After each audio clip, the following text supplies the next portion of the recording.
तो तुम्हें कोई भी परेशानी, किसी भी तरह का चिंतन विक्षेप में नहीं आना चाहिए कि नाम जप के लिए जैसे बने, जैसे जबरदस्ती जिह्वा से आप नाम उच्चारण, यहां जिह्वा की बात कह रहे हैं, केवल जीव से अभ्यास तुम बना लो, जो नाम तुम्हें प्रिय लगे या जो गुरुदेव ने दिया हो। जीव के द्वारा प्रभु के नाम की आवृत्ति अगर निरंतर होने लगे तो बहुत जल्दी हृदय के जो पाप वासना मल हैं वो सब नष्ट हो जाते हैं। ध्यान से सुनो इसे। यदि हम बहुत काल तक, पातंजलि जी ने भी कहा, दीर्घ काल निरंतर सत्कार सेवितो दृढ़ भूमि, दीर्घ काल तक निरंतर आदर के साथ नाम जप करे, तो कह रहे जीव के द्वारा प्रभु के नाम की आवृत्ति निरंतर होने से पूर्व के जितने मल हैं, जितने संचित पाप हैं, जितने विक्षेप हैं, वो सब नष्ट हो जाते हैं। अभी तो शुरू ही नहीं किया है, अभी तो विक्षेप ही विक्षेप है, मल ही मल है, और आप कहते हो हमारे दुख दूर हो जाए। नाम जप करो, दुख दूर होने की बात क्या, दुख की निशानी नहीं रह जाएगी। जैसे अगाध समुद्र में मछली किलोल करती है, ऐसे हरि शरण में जो जीव होता है, भजन करता है, उसे अपार सुख मिलता है। सुखी मीन जिमि नीर अगाधा। अब तीसरी बात है, ये बहुत क्रम से जोर की, जैसे स्मृति तो उससे सब कुछ अनुभव होगा, पर उसकी प्राप्ति नाम जप से होगी। अब नाम जप में हमारी रुचि, नाम जप में हमारी भावना पुष्ट हो, उसके लिए कह रहे हैं तीसरी बात बहुत आवश्यक है, भगवान की कृपा पर पूर्ण विश्वास होना। ये तीसरी जो बात है, ये बहुत जोर की बात है, कृपा पर विश्वास हो जाना। भगवान हम पर कृपा किए हैं और उनकी कृपा से हमको निश्चित भगवत प्राप्ति होगी। कई बार विश्वास की, कृपा की चर्चा हुई है। ये तीसरी बात बहुत आवश्यक है उपासक के हृदय में। भगवान के कृपा बल से अब मुझे निश्चित भगवत प्राप्ति होगी, इसमें कोई संदेह नहीं है। देखो, पहली बात, स्मृति से सब कुछ प्राप्त हो जाएगा, पर बड़ा कठिन है, क्योंकि स्मृति तो हमारी जगत के भोगों की चल रही, संसार की, देह की। तो बोले नाम जप जो है वो आपकी स्मृति को जागृत कर देगा। जितना आप अधिक नाम जप करेंगे, आपके पाप सब नष्ट हो जाएंगे। नाम जप में भी बराबर तो हिम्मत नहीं पड़ रही, आध घंटा थोड़ा समय। नाम जप कोई साधु महात्मा एकांतवास करके 24 घंटे प्रयासरत, उनकी बात हो सकती है। हमें तो जब मिला समय तब भले नाम, अभी इतना अभ्यास नहीं। तो बोले निरंतर नाम जप और स्मृति दोनों को जागृत करने की सामर्थ्य तीसरी बात में है। भगवान की हम पर बहुत कृपा है। भागवत में भी एक जगह कहा है कि जो भगवान की कृपा का अनुभव करते हुए प्रारब्ध के अनुसार दुख सुख आता है, उसे भोग लेता है, शिकायत नहीं करता, उसमें विचलित नहीं होता है, और हर समय भगवान की कृपा का, हमारे ऊपर बहुत कृपा है, तत्यनुकंपा, ये श्लोक ऐसा है। उसे भगवत प्राप्ति ऐसे हो जाती है जैसे पिता की संपत्ति पर पुत्र का अधिकार स्वयं हो जाता है। ऐसे हर समय भगवान की कृपा का अनुभव करना बड़ी कृपा है हमारे ऊपर। जो दुख सुख आवे उसे सह लेता है, भगवत चिंतन, वो निश्चित भगवत प्राप्त हो जाता है। तीसरी बात है हृदय में बैठालनी कि भगवान की कृपा बल पर भगवत प्राप्ति बिल्कुल निश्चित हो गई मेरी। ये मानने में क्या जाता है तुम्हें? तो आप कह दो कि हमारे अंदर तो विकार हैं, अभी भजन नहीं। भगवान की कृपा बल की बात कर रहे हैं। पहली स्मृति, दूसरी नाम जप, तीसरी बात करें कृपा बल पर। उनकी कृपा से क्या नहीं हो सकता? कहो कृपा ते कहा ना हुई। अरे वो मूक से वेद पढ़वा दे, लूले लंगड़े से सुमेरु पर्वत फंदवा दे, छोटे सांप के बच्चा से गरुड़ को खा जाए, भगवान भगवान। तीसरी बात बहुत जोर की है, जिसमें दोनों बातें आ जाएंगी, निरंतर नाम जप और भगवत स्मृति भी आ जाएगी। प्रभु के कृपा बल से प्रभु की प्राप्ति में अब कोई संशय नहीं है। ये भी सुबह कहा था जो साथ के पास कि तुम चिंता मत करो, बस जो हम कह रहे हैं निषेधात्मक जो बातें उनको तुम मत करना, तुम पड़े रहोगे तो भगवत प्राप्ति हो जाएगी। क्योंकि हम हैं किनके? श्री जी के। यहां जो भी आप छोटी सी भी चेष्टा कर रहे हैं, बहुत बड़ा भजन हो रहा है, महल में है, वृंदावनेश्वरी के धाम में है, एक छोटी सी भी चेष्टा, जैसे कहीं सोनी लगा दिया, कुछ भी जो भी चेष्टाएं कर रहे हो, खान पान संबंधी भी जो चेष्टाएं कर रहे हो, वो आपका भजन। या फिर स्वार्थ आपने भजन गए, तुम चिंता मत करो भगवत प्राप्ति की। ये हम केवल निज जनों से नहीं, माइक से कहें कई बार कि आप सबको निश्चित भगवत प्राप्ति होनी, इसीलिए प्रभु ने धाम बुलाया, सत्संग सुनाया। अगर प्रभु को अपनी प्राप्ति न कराना होता तो संयोग क्यों देते? हम फंसे होते माया प्रपंच में। तो तीसरी बात कि अब हमें कोई संशय नहीं, मेरे को भगवत प्राप्ति निश्चित होगी, क्योंकि मुझे भरोसा है श्री जी का, मुझे भरोसा है वृंदावन का, मुझे भरोसा है आचार्य और गुरु का।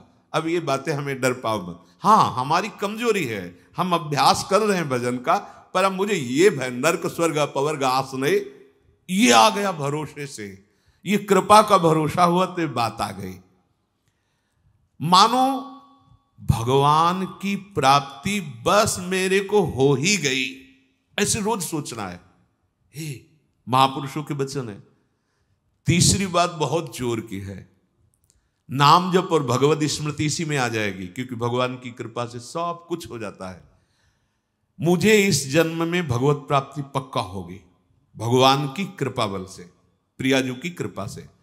अब मुझे ऐसी भावना करनी कि बहुत जल्दी भगवत प्राप्ति मेरे में अब अनुभव हो रहा है कि प्रियालाल की कृपा बढ़ रही, विकार क्षीण हो रहे हैं, भाव बढ़ता जा रहा है, मुझे बहुत जल्दी भगवत प्राप्त। ये सोचना है, सोचना है। जब हम गंगा किनारे भ्रमण कर रहे थे तो एक लाल जी योगी नाम के महात्मा थे, तो रात्रि में, प्राय संत जन रात्रि में जगते हैं, तो उनसे मिलने गए, तो रेत में ऐसे कपड़े का वो तंबू उसी में थे। उन्होंने कहा देखो, तुम्हें जो बनना है वो सोचो, जो सोचोगे वही बन जाओगे। तो छोटी सी डायरी रखते थे, एक पेन लिखा, उसी समय आज भी वो लिखी रखी, जो तुम्हें बनना है वो सोचो, वैसा सोचो, जैसा सोचोगे वैसा तुम बन जाओगे। सोचो, भगवान की हम पर बहुत कृपा है, हमारे अंदर दैवी संपदा बढ़ रही है, विकार धीरे धीरे क्षीण हो रहे हैं, मतलब मुझे प्रभु मिलने वाले हैं, मुझे प्रभु मिलने वाले। आप देखो इसका प्रभाव देखो, प्रभु की कृपा से अवश्य अवश्य अवश्य मुझे भगवत प्राप्ति होगी। बस अब तो भगवत प्राप्ति होगी ही, क्योंकि प्रभु की कृपा है। ये शब्द पकड़ो, अंदर तुम्हारे अंदर अपने में कोई बल नहीं, अपने में कोई साधना नहीं, पर यहां कृपा की बात है, भगवत कृपा, भगवत कृपा बल।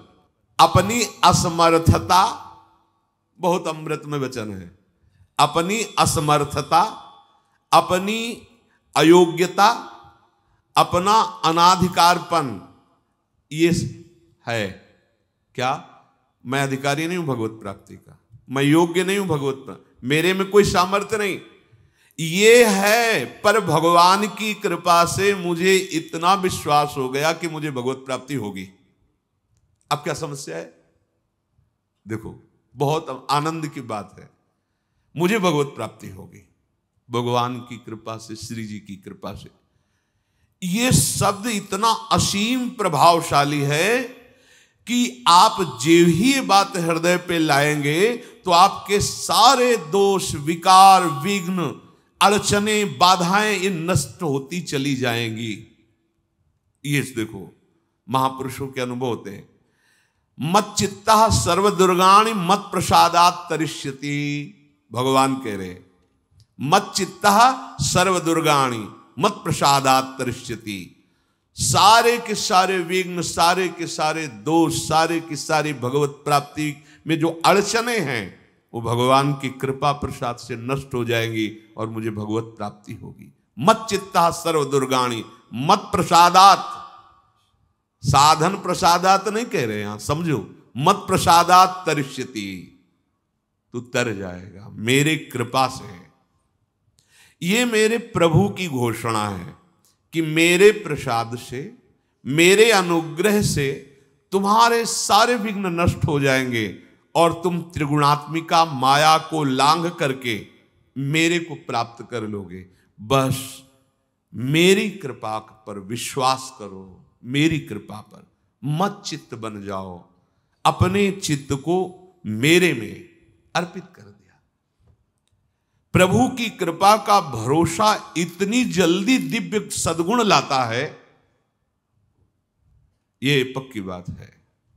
जो दिव्यता आती है भागवतिक, वो भगवत कृपा से आती है, और ये कृपा तभी अनुभव में आती है, तो पर अनुभव में तभी आती है जब ये बात आ जाती है कि मैं असमर्थ हूं, मैं अयोग्य हूं, मैं अनाधिकारी हूं। पर भगवान की कृपा है, प्रभु की कृपा है हम पर, अब मुझे निश्चित भगवत प्राप्ति होगी। ये तीन बातें जीवन में आना बड़ा कठिन होता है। असमर्थ हूं, अयोग्य हूं, अनाधिकारी हूं। जब ये बात आ जाएगी ना, तो तृणादपि सुनी चेन अपने आप आ जाएंगे, अपने आप पूरा सूत्र भागवती को उतर जाएगा, क्योंकि मैं अनाधिकारी हूं, मैं योग्य नहीं हूं। पर भगवान कृपा का ये है कि उनके नाम, उनके रूप, उनके धाम, उनकी लीला की तरफ ये हृदय जा रहा है, वो अपनी तरफ घसीट रहे, पर मैं अनाधिकारी हूं। इससे क्या होगा? अहम खत्म हुआ, दैन्यता जागृत हुई, और भगवद आश्रय होने से हम जिसका आश्रय लेते हैं उसका प्रभाव होता है। जैसे अभी हम शरीर का आश्रय लिए हैं, तो देख लो हालत क्या की हुई है। ये शरीर, ये संसार विषम कहा गया है। देखो कैसी हृदय की जलन, अशांति, भोग, वासनाएं, ये सब किसके आश्रय से? शरीर आश्रय से। अभी भगवद आश्रय, अंदर से भगवद आश्रय, अंदर की बात है। यहां मैं अनाधिकारी हूं, योग्यता मेरे में नहीं है, मैं किसी योग्य नहीं हूं, पर प्रभु की कृपा हम पर है, निश्चित मुझे भगवत प्राप्ति होगी।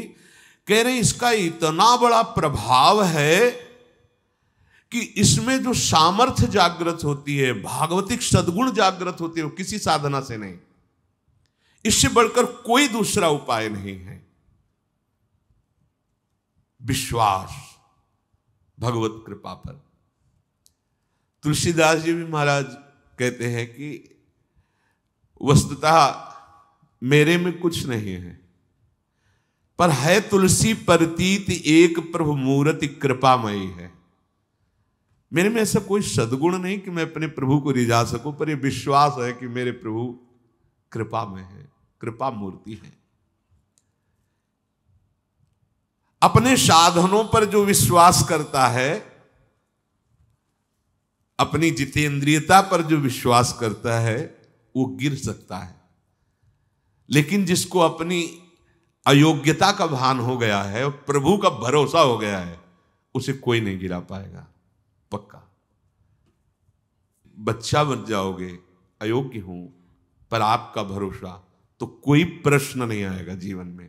अगर प्रश्न आता है तो आप वाणी से बच्चा कहते हो, लेकिन अंदर अहंकार है, वो अंतर्यामी सदगुरु जानता है।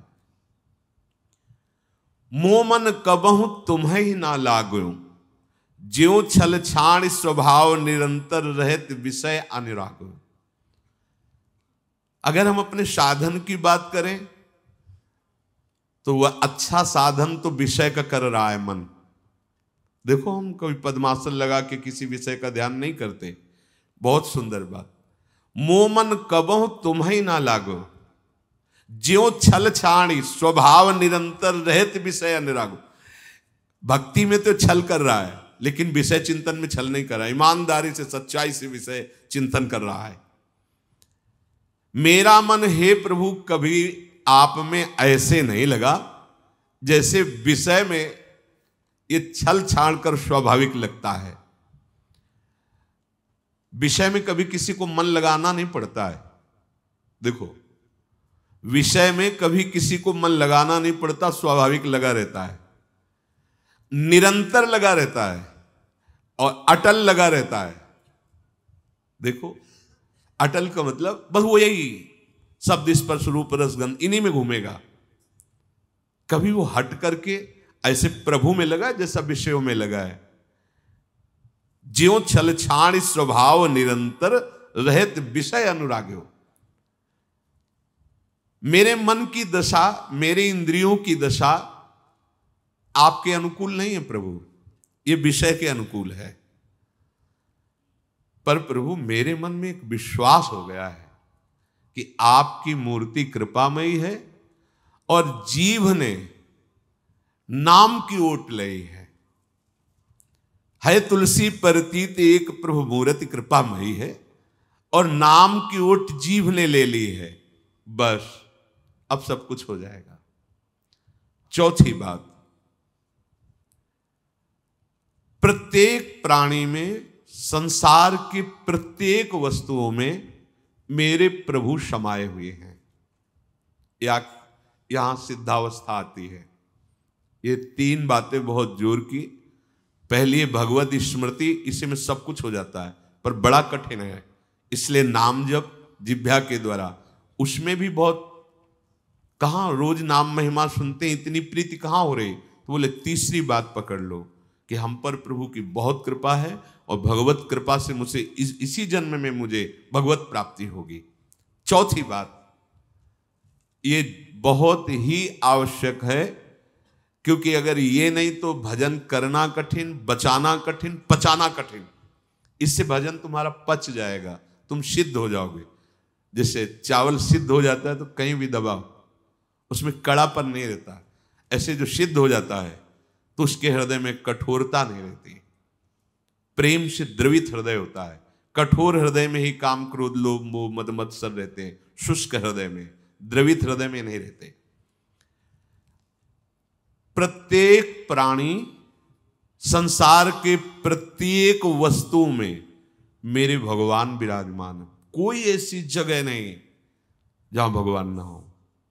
ये बैठालना है, हमें दिखाई दे रहा है, माइक है, दिखाई दे रहा है ये, लेकिन जब सृष्टि नहीं थी तो ये माइक नहीं था।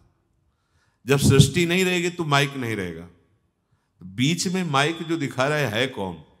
जो सृष्टि के पहले था, जो सृष्टि के बाद में था, वही बीच में भी मत्ता पर तरम नान्यत किंचिदस्ति, किंचन मात्र कुछ और नहीं, मेरे प्रभु बने हुए हैं। प्रहलाद जी की सिद्धावस्था यही तो हुई थी गुरुदेव नारद की कृपा से, कि सर्वत्र भगवान है। तो खंबे से भी नरसिंह भगवान,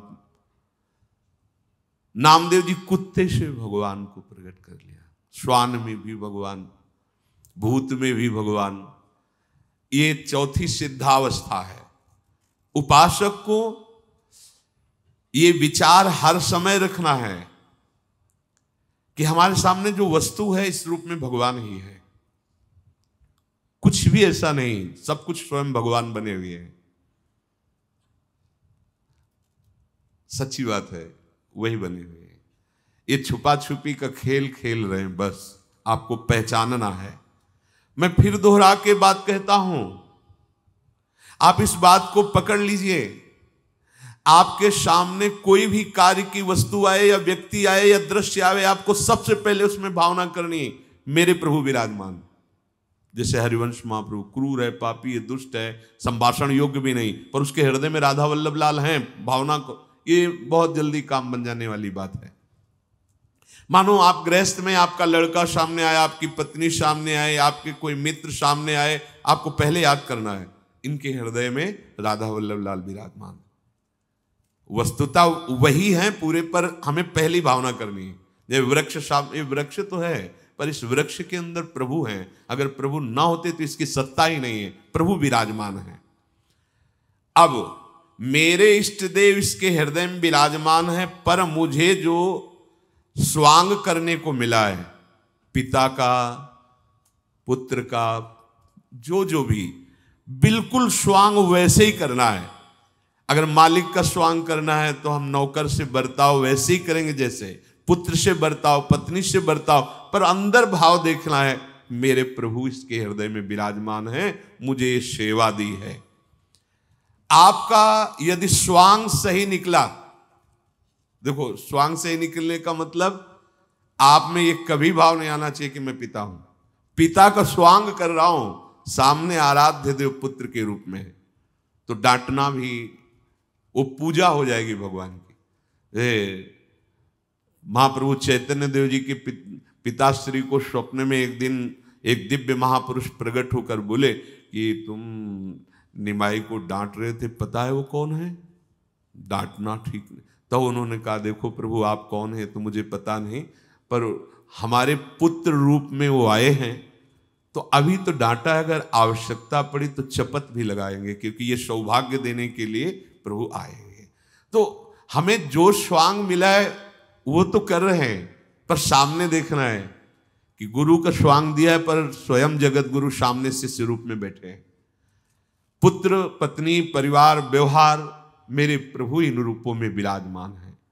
तो सच्ची मानिए, ये चार बातें यदि आप अपने जीवन में ले आए तो भगवत प्राप्ति तो एक ही बात में हो जाएगी, किसी एक बात में। चारों में इतनी सामर्थ्य है, किसी एक में यदि आपकी स्मृति निरंतर तो भगवत प्राप्ति, नाम निरंतर जब तो भगवत प्राप्ति, और दृढ़ विश्वास किसी जन्म में मेरे को भगवत प्राप्ति हो जाएगी भगवत कृपा से, तो भगवत प्राप्ति, और सब में भगवान की भावना तो भगवत प्राप्ति। और जिसमें चारों ये पूर्ण हो गए तो सिद्ध महापुरुष हो जाता है। जीवन की परम सार्थकता इसी जन्म में भगवत प्राप्ति हो